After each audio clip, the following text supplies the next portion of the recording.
Well, hello, my name is Joshua Goodman, and this is A Goodman's Tale. A Goodman's Tale is a place where we can sit down, talk about the nitty, the gritty, the good, the bad, the ugly, the ups, the downs, life's greatest tragedies, life's greatest difficulties, and life's greatest victories. I want to thank you so much for joining us today.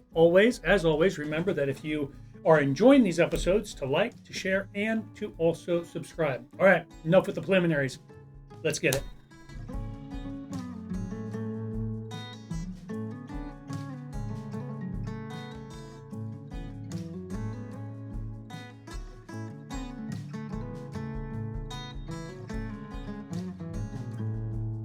All right, today's word of the day, this is one that we all have heard and know very well, is the word agape.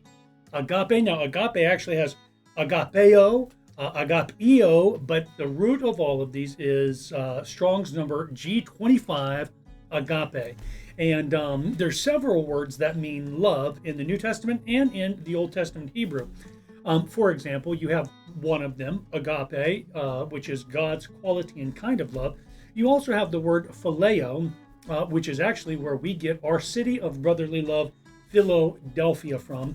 And it, of course, means brotherly love or friendship, companionship, and then also the word eros. And the word eros is more of a intense sort of heated sexual sort of kind of love. But today, like I said, we're going to focus in on the word love, agape. And the word agape means affection, it means goodwill, benevolence, brotherly love. And really, to explain the word agape much better, we've got to go to the New Testament writings of the Apostle Paul, where he was writing to the church at Corinth, and he says this, he says, "Though I speak with the tongues of men and of angels, and have not love, I am nothing. I am a resounding brass, I am become a clanging cymbal. And though I have the gift of prophecy and understand all mysteries and knowledge, and though I have all faith, so that I can remove mountains and have not love, I am nothing. And though I bestow my goods to feed the poor, and give my body to be burned, but do not have love, it profits me nothing." And this is really the point, the definition of love. He says, love suffers long and is kind. Love does not envy. Love does not parade itself. It is not puffed up. It does not behave rudely. It does not speak evil or does not seek its own, is not provoked, thinks no evil, does not rejoice in iniquity, but rejoices in the truth, bears all things, believes all things, hopes all things, endures all things. Love never fails. And that is God's kind of quality expectation of what our love should always look like. So that is today's word of the day. We're going to tie that in some with our special guest, Rebecca House, and also when we go into our rules to live by in the South. Enough said, let's go ahead and introduce our special guest, somebody who's very special to me, my eldest daughter, hallelujah, and Rebecca House, thank you for being with us on A Goodman's Tale. Now, it would be a house tale for you because you're a house now, but a Goodman from the beginning. So welcome. Thank you for being here with us today. So the way we kick off, Boo, I call her Boo, you'll have to get over it. So the way we kick off at A Goodman's Tale is we start with an icebreaker. Because you're my daughter, I figured we would take our would you rathers to a whole nother level. Now you have got to answer these questions as quickly and as honestly as you can. For example, in previous weeks, we discussed would you rather skydive or hang glide? Hang glide. Oh, they hang glide. Okay. Like I said, these are rapid succession. We got to do these quick. Would you rather surf or scuba dive? Surf. Okay. These are just examples. We haven't got into the questions yet. Okay. All right. So you got the idea. Mm-hmm. Rapid succession, and then at the end of it, we will find out why. But for now, just answer the questions. Gotcha. Movies or TV? TV. Ooh. Okay. Burgers or dogs? Burgers. All the way. Games, board, or video? Video. Yeah. Pizza or calzone? Oh, pizza. Aha. Good one, right? Cardio or weights? Cardio. Every day. All day. Tea or coffee? Coffee. Okay. Grits or home fries? Home fries. That was hard. Dun, dun, dun. But I like finally, potatoes. Yeah, finally, last but not least, fish or shrimp? Shrimp. Shrimp. Cool. Shrimp. So we're going to run back through these backwards, and I'm going to tell you my choices, and we can debate on who's right and who is wrong. So we have fish or shrimp. You said shrimp. I got to agree with you there. I mean, Shrimp come every on. day. I mean, I love... You can't really have bad shrimp. No, yeah. And you can have bad not fish. so good fish. Yeah, I mean, and the thing about shrimp is its versatility. Give you an example. So with fish, I like my fish fried, Same. maybe grilled, but that's about it. Pan-seared, but I mean, with shrimp, you can bake, broil, grill, skewer. I mean, raw fish isn't too bad. Oh, well, I mean, sushi, sashimi, yeah. that's okay. And I mean, I've had raw shrimp too, but they don't recommend it because. Yeah. No, thank you. Okay, so the next one was, and I was surprised by this one: grits or home fries. Why home fries over grits? So, I mean, grits are delicious. Don't get me wrong. Yeah. However, a lot of people can get grits wrong. Okay, I am very particular, and I only like your grits. Gotcha. Home fries, it's still kind of difficult, but most forgiving. places, they don't really mess it up. And I guess with when I think about grits, because it's very rare that I order grits at a restaurant. Oh yeah, no, just because never. they got to be true blue. I got to know them, and so I am evaluating all grits on my grits, and so yeah, I can get that. Exactly. But it is much easier to get home fries right than it is to get grits right. Now, if we're talking your grits or home fries, I might lean more towards grits, but if we're just talking in general. Yeah, then yeah. And we said tea or coffee. Now, you chose coffee. I agree with coffee. But are you not a tea drinker? I only drink tea if it's like chai tea or like a milk tea. But like Taylor, she just drinks straight tea whatever kind of tea. And hot tea, cold tea, sweet tea, dry tea, whatever. I can't. I know it doesn't make me Southern to not like sweet tea, but I don't like it. I like sweet tea, but I like sweet coffee too. And I think that now that you mention that when it comes to which one I prefer drinking, hot or cold, sweet or cream, coffee's going to win out for me. Because I mean, I drink my coffee hot, I drink it cold, I drink it sweet, I drink it unsweet, I drink it with cream, no cream. I mean, my day-to-day coffee basic is 1 Pike's Place with 2 sugars in it. That's my daily drinker. But like I drink coffee every day. I don't drink tea every day. And so I'd have to agree with you on that one. The next one up, cardio or weights. So are you not looking to get buff or what's Well, weights is just, I mean, it's kind of like an insecurity thing. I don't want to be sitting there in the gym like struggling on these weights in front of anybody. But you don't mind walking on the treadmill? Cardio, I'm like, I could run, I could swim, I could do, Gotcha, okay. anything and just be like, whatever, it's cool. So I think my preferred workout, oh man, that is so tough. Because I really enjoy pumping iron, but I also really enjoy my cardio. I mean, I enjoy getting out there and running and kicking bricks and just doing it. So I think out of all of these, that's one I would just be undecided on. I don't know because plus I feel like cardio you can do a lot more of and not ache as much the next day. Weights, you got to be real careful. Yeah. And then we asked pizza or calzone. You said pizza. Really? So what's behind that one? So pizza, again, I guess is kind of the grits or home fries thing where I'm very particular about my my calzone. I don't know. I don't know why I like pizza more, but if I had to choose, which is, would you rather have, I would definitely just pick pizza because it's a balance thing. Now, do you have a preference in a pizza spot? What's your go-to pizza place? So Elizabeth's is great, yeah. But if we're talking like I guess it's fancy pizza, right? Yeah. If we're talking just like the regular chains of like Papa John's, Domino's pizza, those guys. Papa John's all day. Oh, really? Yeah, their balance is good. Their crust isn't too thin unless you get the thin crust. Yeah, but you are a Papa John's generation. So for my generation, oftentimes the peak of perfection, and this shows how old I am, would be the Pizza Hut pan pizza and a Coke. And they would bring it out to you, and it would be 932 degrees, and you would take a bite of that greasy dough, and it was burn everything in your mouth. Yeah, and it's worth it. You can't really taste what you're eating. No, and you got like blisters in your mouth, and all of that. I think if I had to choose overall, see, in my opinion, there's much more versatility in pizza.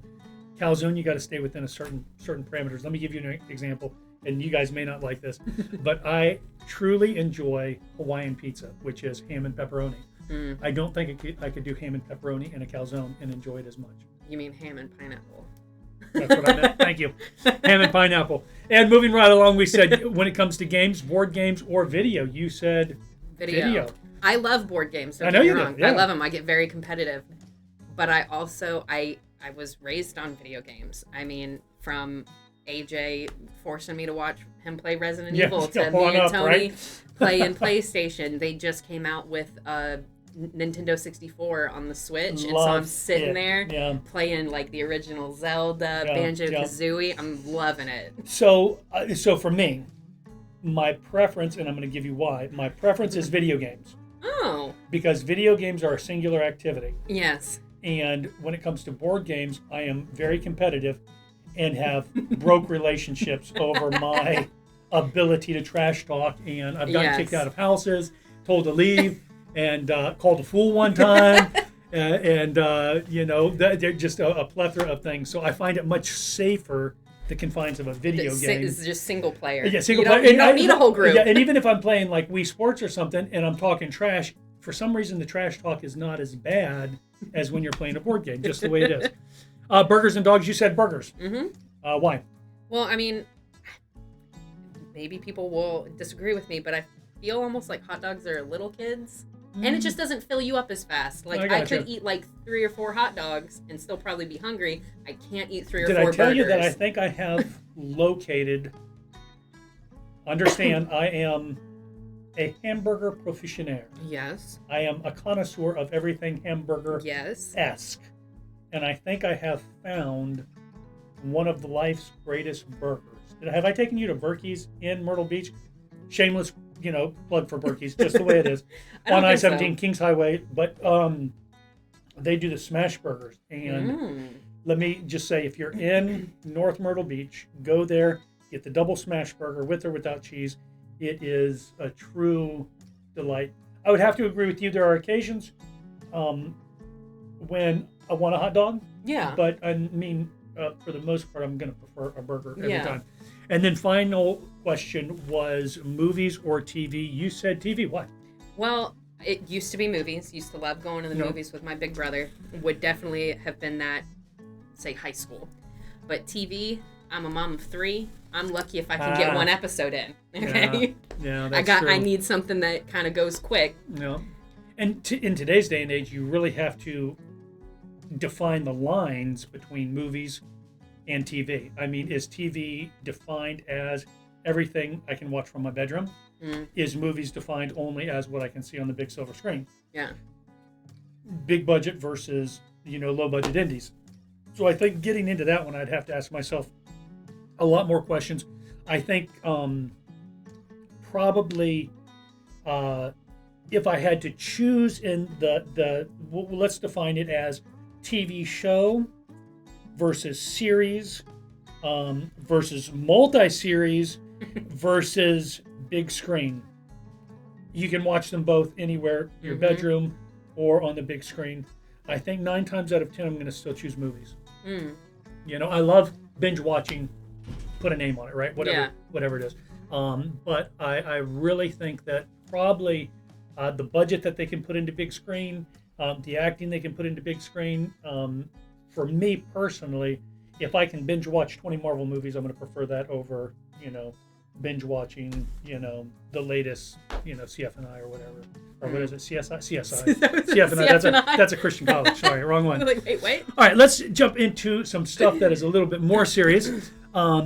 Here at A Goodman's Tale, we ask a series of questions, and they're very easy. They're very basic. What is life's greatest moment? What is life's most challenging or difficult time? Stuff like that. So if you had to kind of pinpoint in your life 1 or 2 greatest moments, they could be a time of triumph. They could just be happenstance. You won the lottery. What would you kind of point at when you say that, man, that was a good moment?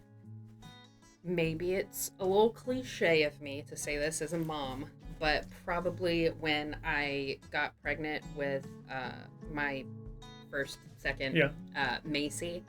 She came right after my miscarriage, probably when we find out, like in November, we found out we were pregnant with her, and that was only a couple months after we lost our first baby.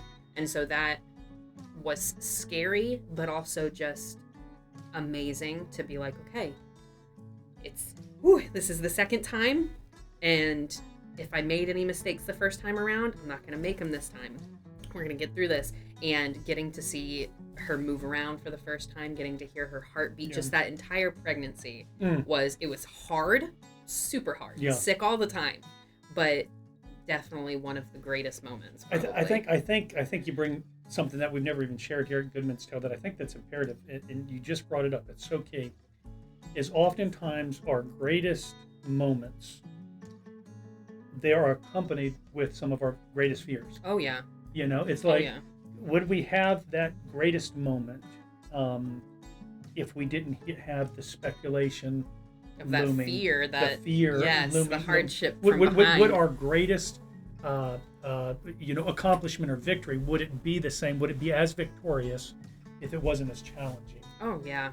Well, I mean, you have that satisfaction because you've gone through the hell of it. You've seen as bad as it can get, and so you appreciate, I mean, bringing up the miscarriage again, we never got to hear that baby's heartbeat. Wow. We got to see it on the screen for a second, and it was, oh my gosh, there he is. And then immediately the technician was like, there's no heartbeat, you're having a miscarriage, and left the room. And it was like, what just happened? And so going into that first appointment with Macy, it was like, okay, please God, just at least one time let us hear the heartbeat. And going in with my husband Justin and him being able to hear the heartbeat and see her move around, it was just so much sweeter because we had seen the ugly side of it. Now when you went in for Owen, Owen being the child that miscarried, friends, was Justin with you, or was he we were actually at a different office than who I used for Macy Wade and now Emma, and he went in with me. We were super excited but also super nervous, and he was in the room with me when the technician told me, and then when the doctor came in and was like, you should take these pills to flush it out, and I was like, nope, not doing that, no thank you. Wow. And we won't tell you what doctor that was, just in case you live in Fayetteville. We don't want to be sued at a Goodman's Tale. Holy cow. Well, lead us up real quick to kind of, you were married to your husband, pregnant, and moving in with, having a baby. I mean, everything just kind of, so many things culminated in life right during that moment. Yeah. So give us just a basic rundown. So let's go through the year of 2016. Yeah, that's when I got married. My grandfather was sick, in and out of the hospital, real rough, because we have a very close family. Yeah. And so whenever any one of us is sick in the hospital, it just takes a toll on all of us. And so he had been in and out, and we wanted him to do our wedding, but we weren't sure if he was going to not make it, like he was going to pass away, but if he was going to even be able to be there, if he was going to be in the hospital. So it was all very touch and go, super stressful. Planning a wedding is always very difficult. On top of that, I was pregnant at the time. We had, that pregnancy was out of wedlock. Stress from my husband's family, the stress of the baby, and then we get married. And how far along were you when you guys got married? 3 months. 3 months. Okay. I was 3 months. And almost 3 months, I believe. And literally the weekend that we went for our honeymoon, that Sunday we got home. Excuse my child. Yeah. That's the next one, y'all. Enjoy. The Sunday we got home from our honeymoon, I miscarried that night. Wow. So it was like we went from engagement to quickly being married to the first weekend of being married. We were going through this horrible time. So we never really got the cupcake, the sweet honeymoon phase. We went straight into reality. Yeah. This is real life. Yeah. Well, and speaking of that, friends, we actually have little Emma with us in the studio today. So if you hear the coos and you see Rebecca reaching off screen, it's because we another miracle baby, and we don't have time, I don't think, to go into it all today. But we have with us Emma, who was born prematurely, weighed, maybe a pound and a half when she was born. And just the story of her life is a miracle. But I really don't want to move away from what we're currently talking about. So again, maybe on another episode, we'll bring Emma on with us and discuss her. What I want to jump into here, though, is realizing if you are an individual who has walked through these sort of circumstances, situations, it's very easy to feel, I want to say, all alone. And it's very easy to feel, I want to say, even just a measure of rejection, or perhaps, what did I do to deserve this? What would you say to somebody who kind of maybe feeling that? Well, specifically the aspect of miscarriage, because when I had mine, as far as I knew, I didn't know anyone that had a miscarriage. It wasn't until after it happened and a few months later that I learned of quite a few people who had also suffered from a miscarriage, because it's become like this stigma where we don't talk about it. It's shameful. Yeah. And so you feel like you almost let somebody down. Yeah, like I did fault. something wrong. Yeah. And so when I went through mine, I did feel very alone. I didn't really know how to talk to my mom about it, because she had 6 successful pregnancies and all her babies were born to term, and it was difficult, but she had never lost a baby. And as much as I wanted to lean on her, it was really difficult. And so I have met quite a few women who have been young moms who have lost their babies. And something that I always tell them is, you're still a mom, because nobody ever told me that. It was almost a secret when I was pregnant with Owen. Only family knew. And like the week after we lost him, somebody came up to me in church and was like, so when are you planning on having kids? And it took everything not to break down and cry. The first Mother's Day that passed after him, it felt like I didn't get a chance to celebrate Mother's Day because I wasn't a mom. But you're a mom. And another thing is, you did nothing wrong. It wasn't your fault. And that's something that it's been 5 years since I had my miscarriage, and I still daily have to remind myself I didn't do anything wrong. There was nothing I could have done. I did everything that I was supposed to do. I took my vitamins, I went to my appointments, and it was just something that happened, and I need to not blame myself and feel that guilt for it. What obviously you're not the dad in this, but dads also walk through. Maybe I don't know to the same degree. Obviously, the loss is there. But what would you say to the Justins, the guys who have lost? Well, and specifically, not to comfort them, but what counsel could you give them in relating with their wives? How can they help their wives walk through this? It's going to take time to get through it for her. I can't speak for the husbands and how they feel. I know from my husband walking through it, it's a daily battle. There will be times where we'll just be laying in bed chilling and he'll start crying, remembering our baby, and everything that we went through. We're still sharing things that we didn't share with each other during that time. So I would just advise to be there and understand that it is hard. It is so hard. It might be the hardest thing to go through apart from labor. Because you're feeling all those same feelings on a physical level. You're still having contractions. You're still going through all the pain, but there's no rainbow at the end. You're left with nothing. You leave the hospital alone with nothing. And so it's really hard. So just be there and be understanding, and don't try to fix it. Don't try to, just listen. Let her get it all out. Let her cry. Let her rant. Sometimes she might get mad at you. Sometimes she might just need to break down, and she does not want you to try to fix it. She just wants you to be there and to listen and to hold her and to go through it. And that's all I can really advise, because it is, again, we're still walking through it. Yeah.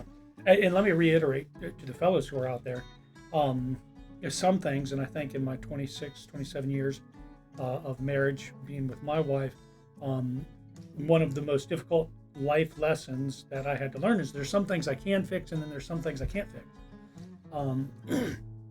And to fix those things that I can fix, but oftentimes, like you said, the things that I can't fix, just simply be there. Yep. Simply listen. The confusion, the doubt. There may not be any right words that we can say in regards to what is being walked through, what is being felt at those times. And then at those times, those are the times when we just need to offer a hug and an ear that is able to listen. So that's kind of, we started on the high note, obviously very somber now, talking about Owen and remembering him.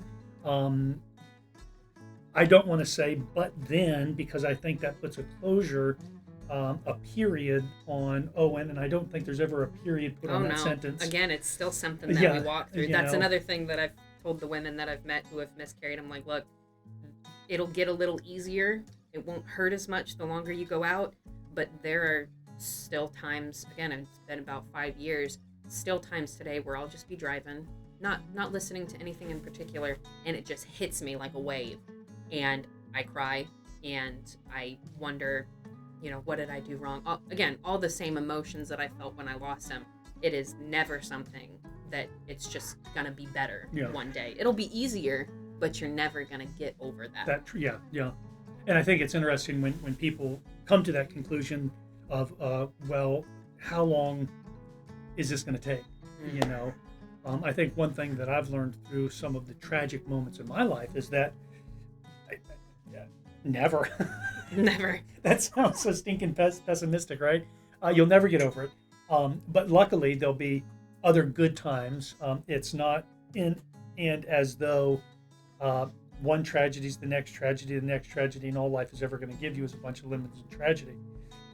But in the case of Rebecca, that tragic moment was followed up a few months later by Macy's pregnancy, which again, it should have been so much sweeter. It should have been something that we were so much more excited about. I guess that's another tip I could give, is the pregnancy after miscarriage. It's not going to be as exciting. You're going to have all that worry and fear, and okay, we got to make it to the first appointment at least. We got to make it to, once you get past that point of this is where you lost your baby and the next baby after, once you get to that point and over it, it's like you can take a breath and, you feel that release of, okay, we made it. But then you still continue to worry, because until that baby's in your arms, you're always going to have that fear, because it can happen at any moment, which stinks. Right? It does. And I agree. It absolutely, we'll go ahead and put it out there. It sucks. Right? But I have to go back to the question we asked at the beginning. Would the sweet be as sweet if we didn't have to carry that bitter? Oh, no. I mean, I don't mean that in the sense of, do we have to lose in order to win? What I mean by that is having that bitter taste of loss in the back of our throat, right? That fear, does that make the sweet things in life, the precious things in life, more precious? Oh, I think so. I think without the loss that I endured, I'd still be excited every time I heard one of my baby's heartbeats. But I don't think I would have been as excited. Yeah. It's still, again, like you feel that stress where you're like, please find it and let's hear it and okay, we're good. But I think each time it would have been routine. Yeah. Like, oh, okay, there they are, cool. Yeah. And whereas each pregnancy, doesn't matter how far out I got from that first loss, with Wade, with Emma, I still sat there and was like, please find it. Yeah, I can't do this again. And every second that goes by, right? Every second that goes by. Every second is an eternity. An eternal second is like, yes. Come on. And they found it. And sometimes Wade would be hiding and they wouldn't be able to find it right away. And it'd take a minute, 2 minutes, 5 minutes, and that's those minutes last for literally yes. An eternity. Cool. Anything else you want to share? Because if not, we're going to go to our Southern rules to live by, which I really can't wait to get into today. I think I'm good. You're good? Okay. Well, I'm going to have you back on because there's so many other stories to tell. So many. We could tell the story of baby Emma. Next time, maybe we'll bring her on. Her birth, what a miracle that's been. But anyway, switching gears just a little bit. In the past, I've given you rule number 23, rule number 45, rule number 105. We've talked about everything from bringing clamshells to barbecues, how to make your grits. We've talked about sweet tea, unsweet tea. Again, opening doors for ladies, all these things. Saying grace before we eat. Today, I want to give you rules 1 2, and 3. Rules to live by in the South, number 1, number 2, and number 3. And then I'm going to focus on number 2. Okay, rule number 1 to live by in the South. Y'all, we love God with all we got. We are some church-going, God-loving, Lord-fearing folks out there. Just the way it is. We love Jesus just the way it is. So, number 2 is we love our family. And I'm going to go in a little bit more detail with this one, but we love our moms, we love our paws, grandmama, granddaddy, all of them. So rule number 2, we love our families. And rule number 3, we love our country. We love where God allowed us to be born and where we come from. We love our fried chicken. We love our cornbread and collard greens. We love everything about what God has blessed us with in this land. But again, rule number 2, I really want to focus in on today. And maybe rules 1 and 3 we'll jump back to at another time. But for now, rule number 2, loving our family. And this one gets so interesting. It gets fun. And I want to explain to you why. Because, we think about loving our mama or our daddy. And, of course, we love them, right? We love mama. And, anybody ever talk bad about mama, well, then we're going to have reason to fight. It's just the way it is. I've only been in a couple fights in my life. And the ones I've been in oftentimes have been because somebody talked bad about mama and threw people up again. Yeah, just not my most admirable moments, perhaps, but something is just triggered oftentimes when you talk about a Southern boy's mama. And we love our daddies, and we realize those are where we come from. They are the ones who have brought us into this world, and we are no better than the heritage that we walk in, the legacy we walk in. We also love our meemaws. We love our pawpaws. As little Macy would say, meemaw. Meemaw. We love our grandparents, and we realize that our grandparents are where our parents came from. And probably the worst thing you can do after talking bad about a Southern boy's mom is talk bad about his grandma. Whoo, Lord. Murders might happen or something. I don't even know. Just terrible, terrible stuff. And then it gets a little bit more shades of gray when we talk about the love we have for our brothers and our sisters. Because though we may fight and we may wrestle and tumble and yell and shout and scream and cuss, at the end of the day, we realize that one of the greatest bonds we will ever have in our life is that with our brothers and our sisters, our siblings. And then there's another one that we love. Now, and I'm not just talking about cousins, aunts, uncles, but every family has that black sheep. You know the one. And it may be a cousin, it may be an aunt, it may be an uncle, it may be all the above, right? But the black sheep of the family, you know the ones. The ones who are on their 3rd term of prison probation, addict, day drinking, shoplifting at the age of 30. At the end of the day, we even love those guys too because, hey, where would Christmas stories be? Where would, Thanksgiving stories be if we didn't have that cousin, that aunt, that uncle, that niece, or that nephew to keep things alive and kicking? Anyway, so rule number 2, we love our families. That's about all the time we have for today. Until next time, remember, thank you, Rebecca, for being with us today. And live life with all you got.